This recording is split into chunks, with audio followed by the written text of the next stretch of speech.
Hello friends, I am Dr. Vikas Chauhan, hair transplant and cosmetic surgeon, FU India, hair transplant and aesthetic dermatology, Kolkata से।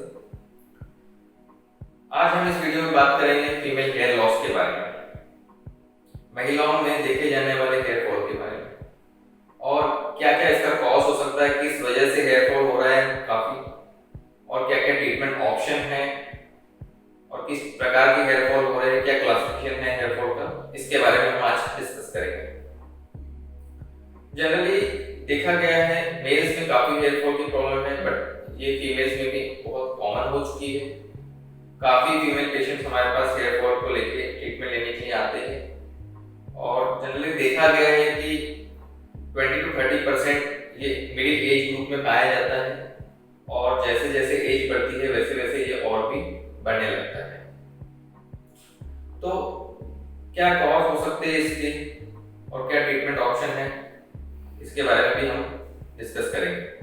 Generally female patients हमारे पास complain लेके आते हैं कि जब भी वो कोमिंग करते हैं काफी हेयर फॉल होता है उनका, काफी कोम में हेयर आ जाते हैं उनके। जब भी वो शैम्पू करते हैं तब भी काफी हेयर्स जो है उनके गिर जाते हैं। जब वो मॉर्निंग में अपने सो के उठते अपने बेड से तो पिलो पे भी काफी हेयर जो है वो उनके फॉल होते हैं। जगह जगह पे फर्श पे उनके बाल जो गिरे रहते हैं, काफी परेशान होते हैं। तो हमें ये भी जानना जरूरी है कि जनरली कितने हेयर फॉल नॉर्मल है एक दिन में। तो देखा जाए तो अगर 10 से 15 बाल अगर डेली गिरते हैं तो वो नॉर्मल है। अगर आपके 30 to 40 हेयर्स अगर डेली गिरते हैं मतलब कहीं ना कहीं आपकी हेयर साइकिल में एबनॉर्मलिटी है, कहीं ना कहीं डिस्टर्बेंस है हेयर साइकिल में, इसलिए इतना ज्यादा हेयर फॉल हो रहा है, राइट। तो एक्चुअली आपने देखा है कि मेंस में हेयर फॉल का रीजन जो होता है वो टेस्टोस्टेरोन हार्मोन जो है वो डिहाइड्रोटेस्टोस्टेरोन हार्मोन में कन्वर्ट हो जाते हैं और उनकी जो मात्रा है परसेंटेज वो काफी बढ़ जाता है, जिसकी वजह से उनको काफी हेयर फॉल होता है। और ज्यादा हेयर फॉल होने की वजह से धीरे धीरे एक ऐसी कंडीशन आती है कि वो पूरी तरीके से बाल्ड हो जाते हैं, कई एरिया में उनका जो है बाल्डनेस हो जाता है। बट फीमेल में ऐसा नहीं है। फीमेल में ये जो डिहाइड्रोटेस्टोस्टेरोन हार्मोन बहुत ही नेग्लिजिबल मात्रा में पाया जाता है, ना के बराबर। फीमेल में जनरली एस्ट्रोजन जो हार्मोन उसका लेवल कम होने की वजह से हेयर फॉल हो सकता है, बट इतना हेयर फॉल नहीं होगा आपको कि आप पूरी तरीके से मेल की तरह बाल्ड हो जाए। तो आपको घबराने की जरूरत नहीं है। हाँ, हेयर फॉल होगा बट इतना ज्यादा हेयर फॉल नहीं होगा कि आपको जो मेल की तरह आपका पूरी तरीके से बाल्डनेस हो। तो हम जानेंगे कि किस टाइप का हेयर फॉल होता है, क्या क्लासिफिकेशन हो सकता है।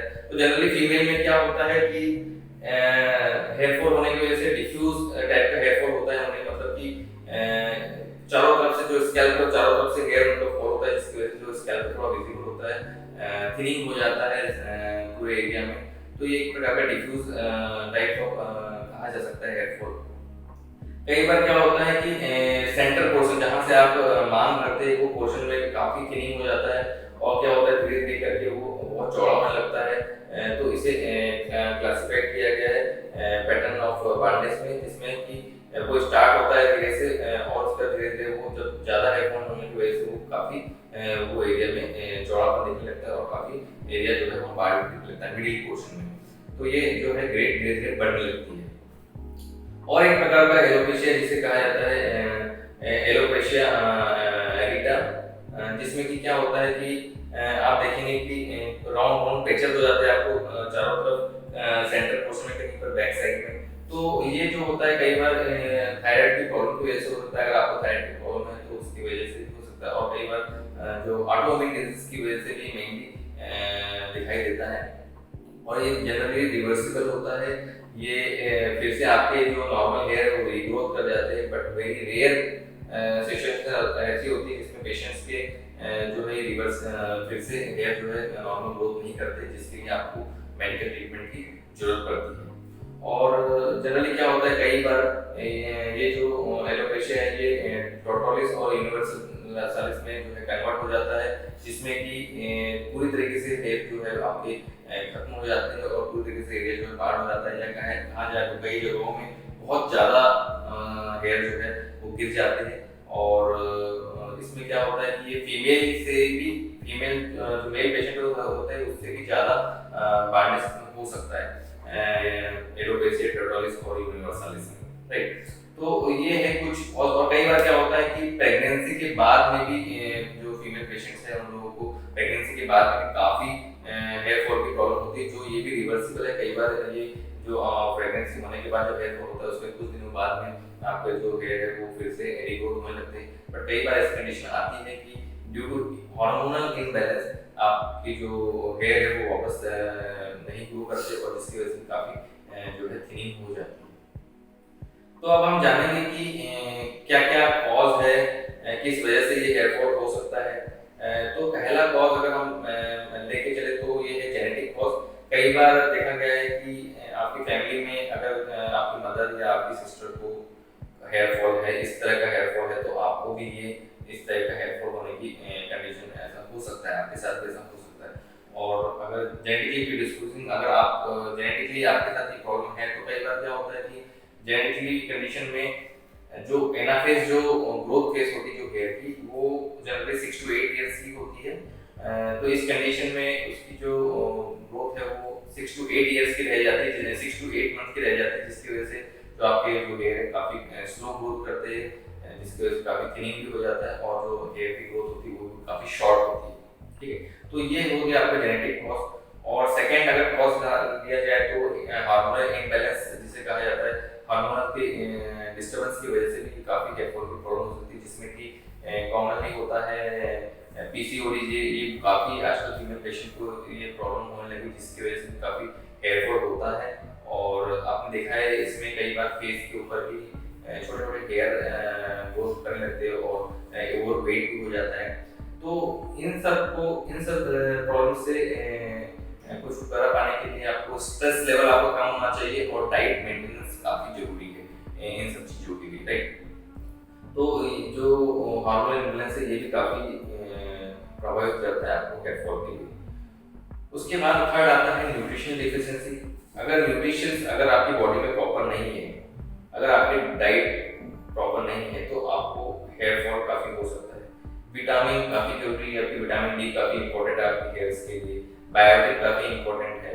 आयरन डिफिशिएंसी एनीमिया काफ़ी कॉमन हो चुकी है इंडिया में फीमेल्स में भी, जिसकी वजह से अगर आयरन का लेवल लो हो जाता है तो उसमें भी हेयर के जो है बहुत गिरने के चांसेस काफ़ी है। तो न्यूट्रिशनल डिफिशिएंसी की वजह से आपका हेयर फॉल हो सकता है। तो डाइट इसमें बहुत ज़रूरी है, आपको proper diet time to time diet लेने की काफ़ी ज़रूरत है, तो ये काफ़ी इंपॉर्टेंट है।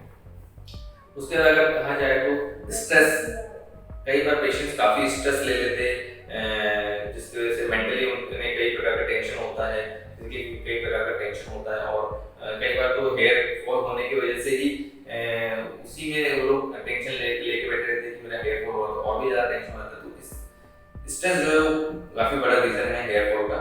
तो आप अपने स्ट्रेस को थोड़ा कम कीजिए, और कई बार क्या होता है स्ट्रेस की वजह से पेशेंट जो है स्लीप भी नहीं करते, प्रॉपर सोते नहीं रात में, जिसकी वजह से भी काफ़ी हेयर फॉल की प्रॉब्लम हो सकती है। कई बार एक्सेसिव कॉस्मेटिक प्रोडक्ट का यूज़, कई बार पेशेंट्स क्या होते हैं कि एक्सेसिव कॉस्मेटिक प्रोडक्ट्स का यूज़ करते हैं, हेयर कलरिंग करते हैं, जेल का यूज़ करते हैं, सीरम्स वगैरह लगाते हैं, और कई बार हेयर को स्ट्रेटनिंग करने की कोशिश करते हैं। तो इन सब कॉस्मेटिक प्रोडक्ट का अगर एक्सेसिव यूज़ किया जाए तो भी हमारे हेयर जो है फॉलिकल्स जो है डैमेज हो सकते हैं, हेयर को काफ़ी नुकसान हो सकता है। तो आप कोशिश करिए कि जितना कम से कम कॉस्मेटिक प्रोडक्ट का इस्तेमाल कीजिए। कई बार हम बालों को काफ़ी टाइट बांधने की कोशिश करते हैं, और हार्शली यूज़ करते हैं, तो उसकी वजह से भी हेयर फॉल हो सकता है।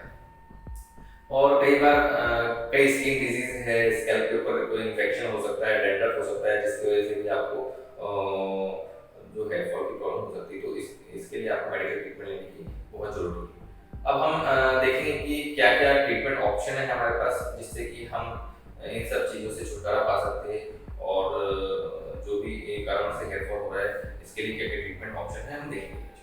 तो जनरली पहला अगर ट्रीटमेंट ऑप्शन देखा जाए तो टॉपिकली है। टॉपिकली ऑप्शन में है हमारे पास मिनॉक्सिडिल, जो WHO रिकॉग्नाइज्ड है।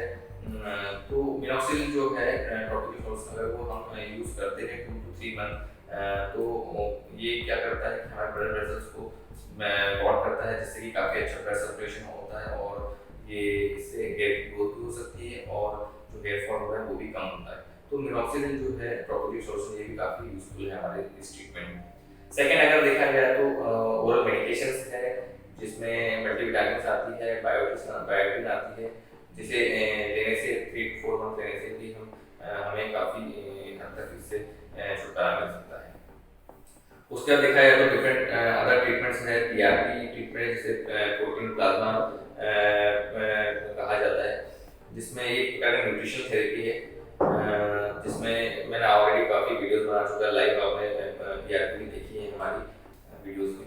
तो पीआरपी क्या होता है? न्यूट्रिशन थेरेपी, जिससे कि जहाँ पर भी आपका ट्रेनिंग हो रहा है, जहाँ बहुत ज़्यादा आपका हेयर फॉल हो रहा है, उस एरिया में अगर हम न्यूट्रिशन ये प्लाज्मा रिच प्रोटीन अगर देते हैं तो भी काफ़ी आपको हद तक फायदा मिल सकता है, आपका हेयर फॉल कम हो सकता है और जो हेयर की ग्रोथ है वो भी काफ़ी अच्छी हो सकती है, इवन आपके जो हेयर की रूट्स है वो भी काफ़ी स्ट्रॉन्ग हो।